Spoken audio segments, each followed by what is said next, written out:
Naku po mga kababayan, matindi itong isiniwalat ni Ka Eric mga kababayan 'no, patungkol nga ito sa impeachment kay VP Sara at, dating former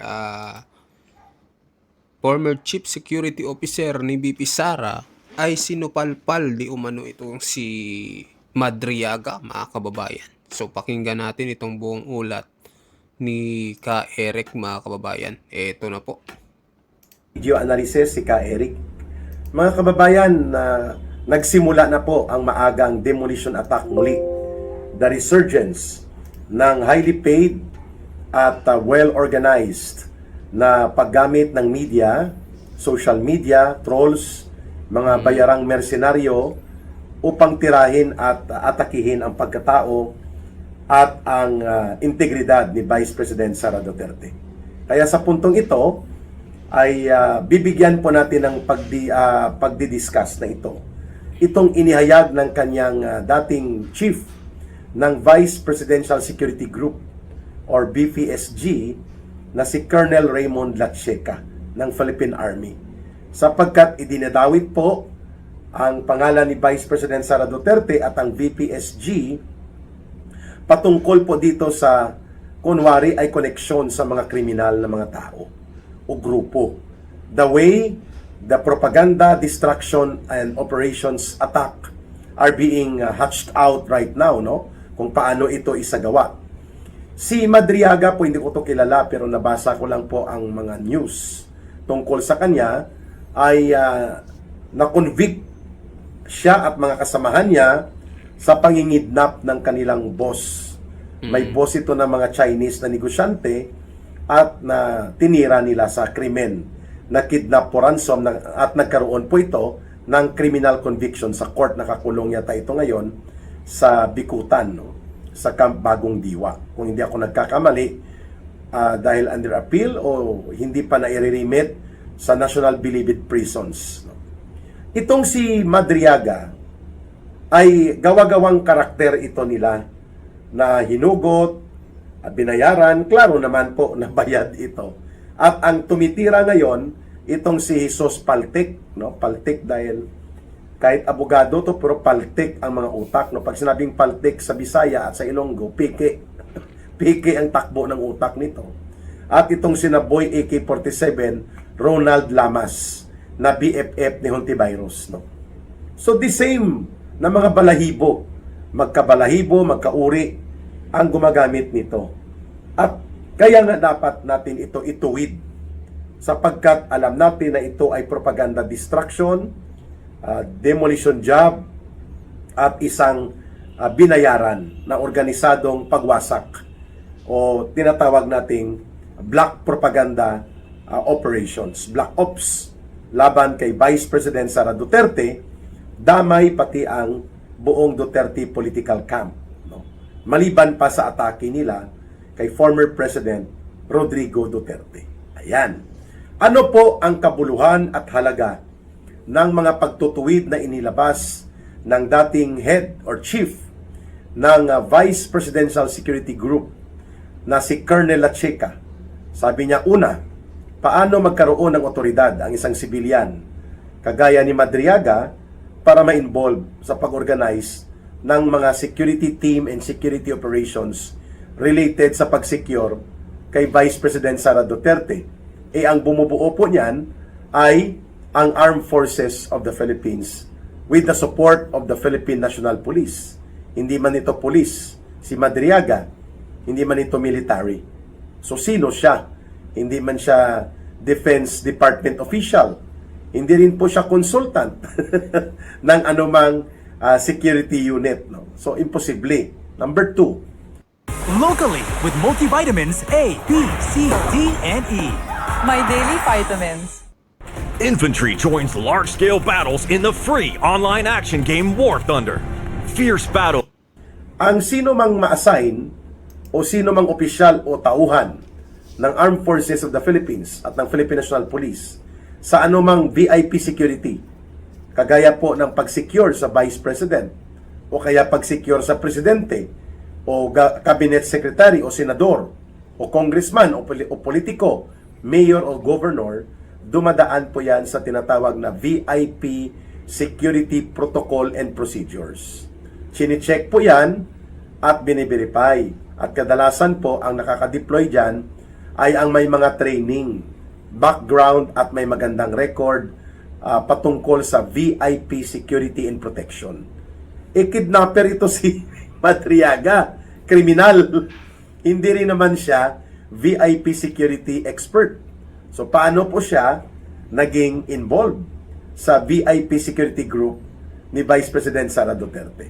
Kaya walang kwentang-kwento ito. Subalit dahil pinapatulan, pinapalabas at pinapublish ng malalaking bayad na mga media corporation na ginagamit ni Marcos at nila Romualdez, at nai-interview itong si Jesus Paltic, no? Itong si Ronald Lamas Boy AK-47, piling NPA na hindi naman nag-NPA, aba, lumalabas na parang may valid issue patungkol dito. Pero kung susuriin natin ang kaganapan at mga sirkumstansya at ang mga batayan patungkol sa standard kung papaano nagbubuo ng security team at VIP security protection, ay talagang lagapak na lagapak, zero.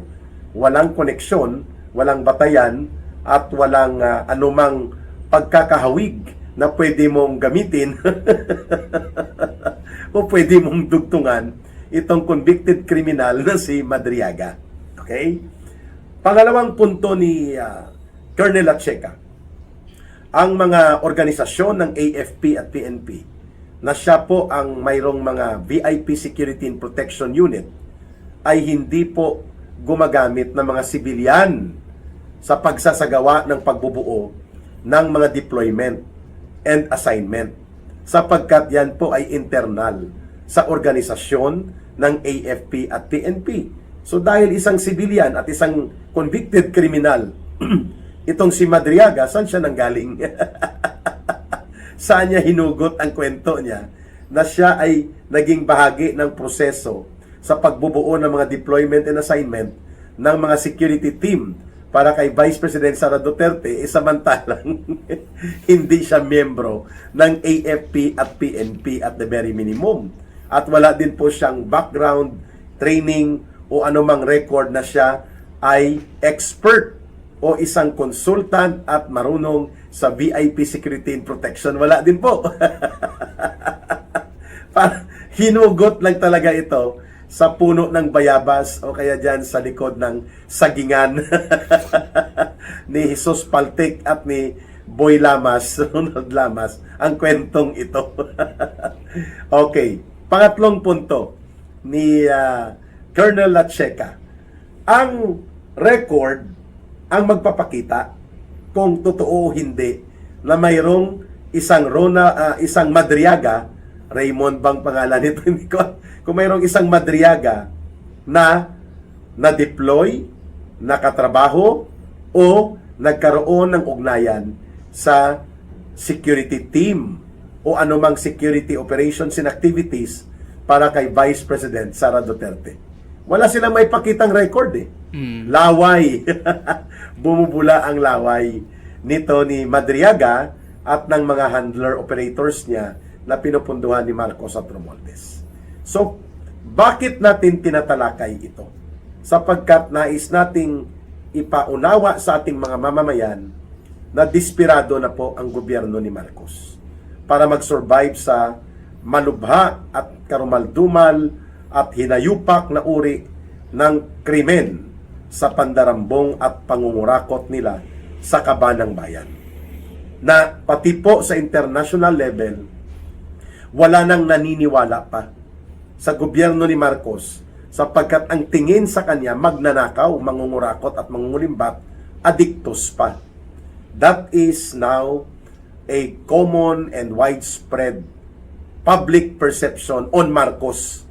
Hindi lamang sa Pilipinas, kundi pati sa pang-international na community. Sorry, wala pong karespeto ang mga gobyerno sa labas ng bansa kay Marcos. Kung kaya, lugmok ang pamumuhunan, gumagapang ang ekonomiya, bagsak po ang mga negosyo at investment sa Pilipinas, pati ang turismo. Ito ang nais gawin ni Marcos sana, na ang attempt sa pagsasagawa nitong marumi at binayaran ng todo-todo na demolition attack laban kay Vice President Sara Duterte ay gagamitin niya po sana ito para magkaroon ng political manipulation and maneuver. Para i-distract ang atensyon ng taong bayan, mag-create ng intriga at iskandalo laban kay Vice President Sara Duterte. Pero nagkamali siya eh. Hindi po bobo ang mamamayan. Ang taong bayan, ang mga Pilipino, nag-iisip. So, yun palang foul na kaagad. Paano nagkaroon ng security? Kopi ko brown, saktong timpla, sarap pampa-up. Try this! Sarap! Pampa-up! Na ang isang kriminal at involved sa kidnap o ransom, yun ang papatulan ng Vice President. Ang nagbubuo ng kanyang VIP security protection, Armed Forces of the Philippines at mga Philippine National Police. Hindi man ito miyembro ng police at ng AFP. Sindikato pwede. Hindi naman sindikato si Sara Duterte. Ang sindikato, sila Martin Romualdez at sila Marcos. Sila po ang itinuturo ni Saldico na mayroong involvement sa sindikato. At sila nga ang pinakasindikato na umiiral ngayon sa gobyerno ng Pilipinas. Ayan. So, maraming salamat at nagsalita na rin po itong si Colonel Ray Lacheca. Si Colonel Lacheca po ay isang PMA graduate. Ito po ay trained at respected na senior officer sa Armed Forces of the Philippines. Mas kapanipaniwala po ang kanyang pagpapaliwanag at pahayag kung ikukumpara dito sa mga trolls at mga binabayaran na mga asong ulol ni Marcos at ni Romualdez. No? Yun nga po, asong ulol dahil pag binayaran mo, nagiging ulol. At pag dinagdagan mo ang bayad, nagiging asong tahol, ulol na, at mahilig pa tumahol ng kasinungalingan. You can only make something become truthful kahit papano, kahit nagsisinungaling ka at hindi mabubuking ka agad kung tumutugma ang mga factors o datos at impormasyon. Pero ito hindi tumutugma eh. Talagang baluktot at pilit na ginamit itong kwento ng laway ni Madriaga na isang convicted kidnap o ransom criminal para namang magsagawa ng dirty black ops o maruming political and propaganda demolition attack versus Vice President Sara Duterte. Ang pagkakamali nila maliban sa ina-underestimate ni Marcos at Romualdez ang taong bayan na marunong mag-analyze, marunong mag-isip at nakikita at mararamdaman nila kung tama o hindi ang mga ibinabatong impormasyon, ina-underestimate din po nila ang tinatawag nating tsamba nila or ino-overestimate nila ang tsamba nila. Paano nila mapagtatagmi-tagmi o paano nila mapagtagpo-tagpo ang kwento na hindi tumutugma sa pangyayari, karanasan, kasaysayan at aktwal na mga pamantayan ng mga bagay na gusto nilang isiwalat na kunwari katotohanan. Malayong malayo po na papatulan ng taong bayan ito. Pero bakit ginagawa ni Marcos at nila Romualdez itong mga despiradong hakbang? Maliban na sila ay desperado. Because ito po ang tinatawag na diversion and deflection. Iniiwas nila at inililihis at ipinapaling nila ang atensyon ng taong bayan.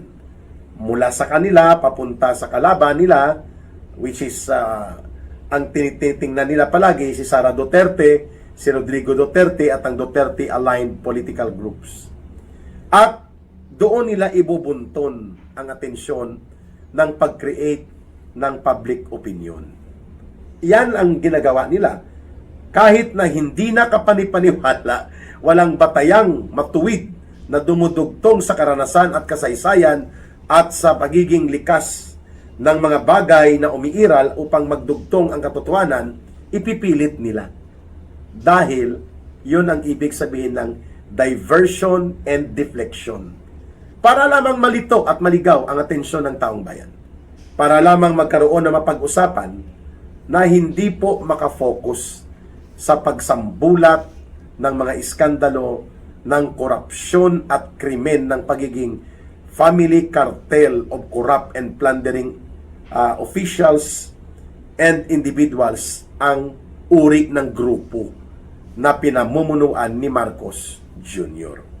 Yun po ang gusto nilang ilihis, na ang mastermind, ang chief operator orchestrator ng paglaganap ng korupsyon at pandarambong, walang iba si Marcos Jr. Involved ang kanyang asawa na pakialamera at itinuro na rin ni Saldico na sindikato, ang bayaw niya na kapatid ng kanyang asawa, ang anak niya, ang pinsan niya na si Tambaluslos. This is a big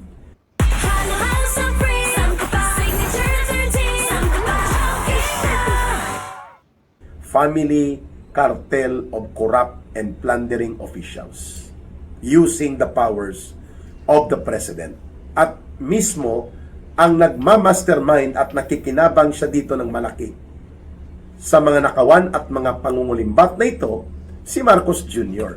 Yan ang issue na gusto nilang ilihis. Yan ang issue na gusto nilang i-deflect. Kaya nila ito pinapasulpot ang kunwari konektado si Vice President Sara Duterte sa mga criminal elements kagaya nitong Madriaga. At ito ay ginagamit niya para sa kanyang mga pang-security operations, pero yun pala may connection sa krimen. Yun po ang storyline.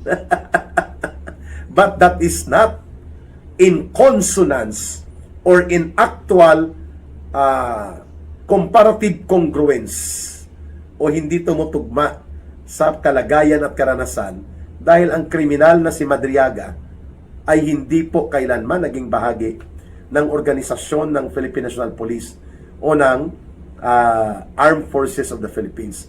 At doon po nanggagaling ang primary and main security team and protection na binubuo para kay Vice President Sara Duterte. At pangalawa, walang kasaysayan, walang record na involved ito ang tao na ginamit nila para mag-atake at maging instrumento ng kanilang propaganda attack. Walang VIP security expertise.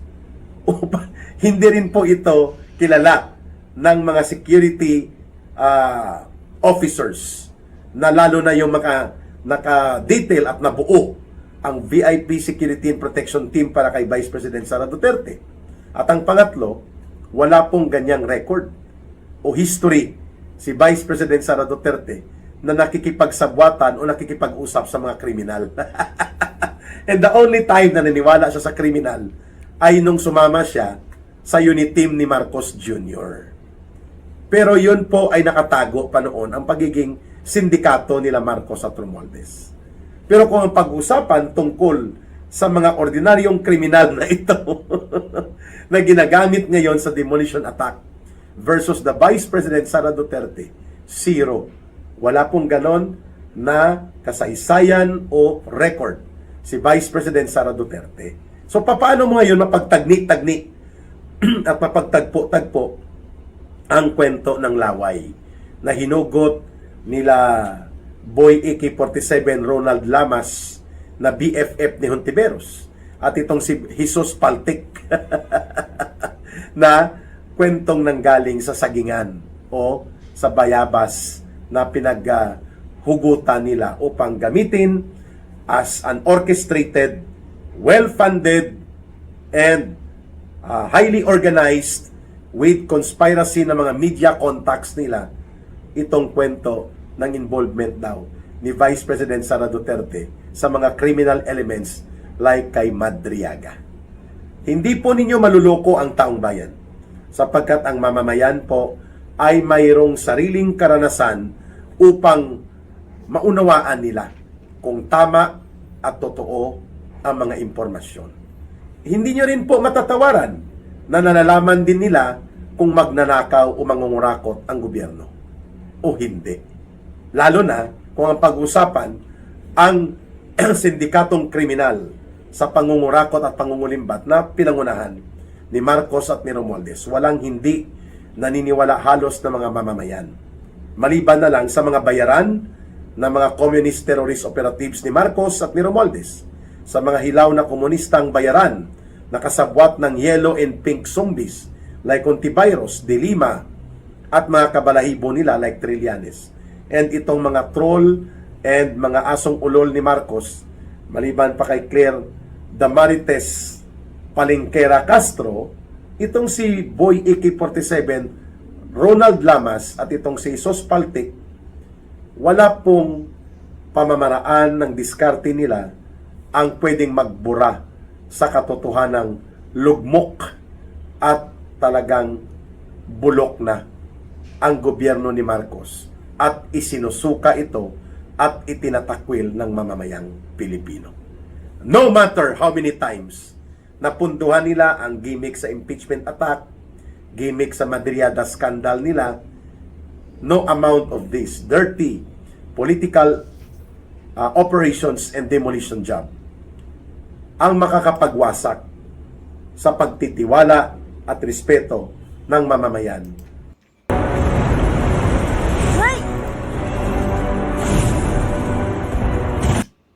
Kay Pangulong Duterte and even kay Vice President Sara Duterte. Yan ang katotohanan na kinatatakutan nila Marcos at Romualdez. Maraming salamat sa inyong pagsubaybay at pagtangkilik at pag-share, pag-like, pag-promote ng ating video talakayan at video analysis through Ka Eric Celis YouTube channel. At bantayan nyo lang, basta may time si Ka Eric po every 9:30 in the evening, Philippine Standard Time, I will find ways na makalibre at makapagbigay ng live stream Balitang Talakayan with Ka Eric para po mas masaya din ang ating interaction. 9:30 yan sa gabi, no? Monday to Sunday, pero minsan dyan din po natatapat ang mga panggabing meeting ni Ka Eric. Kayo na lang po ang umunawa. Pag wala po si Ka Eric, may meeting o may schedule sa community. Okay? So, sa gustong tumulong at magbigay ng konting suporta at sincero na pagtulong, don't forget ang ating numero na ginagamit po, GCash line din yan, 0916-308-7710. Uulitin po ni Ka Eric, 0916-308-7710, Rohilda Celis. Diyan din po ang ating GCash line, diyan din po ang ating line of coordination before kayo magpadala o magbigay ng voluntary support. Mahalin po natin ang bansang Pilipinas. Walang ibang magmamahal nito, kundi tayo ring mga Pilipino. Para sa Diyos at sa Pilipinas nating mahal, may God bless everyone and may Allah will be with those who are Muslim brothers and sisters. Bye for now. Mabuhay ang sambayanang Pilipino. Ito po muli si Ka Eric. Maraming salamat. Yan mga kababayan, matindi po nung isiniwalat ni Ka Eric mga kababayan, no? Talagang supalpal si Madriaga mga kababayan dahil nagsalita na nga rin itong former chief security ni BP Sara na hindi nga ito kasali si Madriaga, no? At hindi naging parte ng security group ni BP Sara Duterte. So mag-comment kayo mga kababayan, masasabi nyo, mag-like at mag-subscribe din kayo sa mga bagong pasok dyan. Maraming salamat po.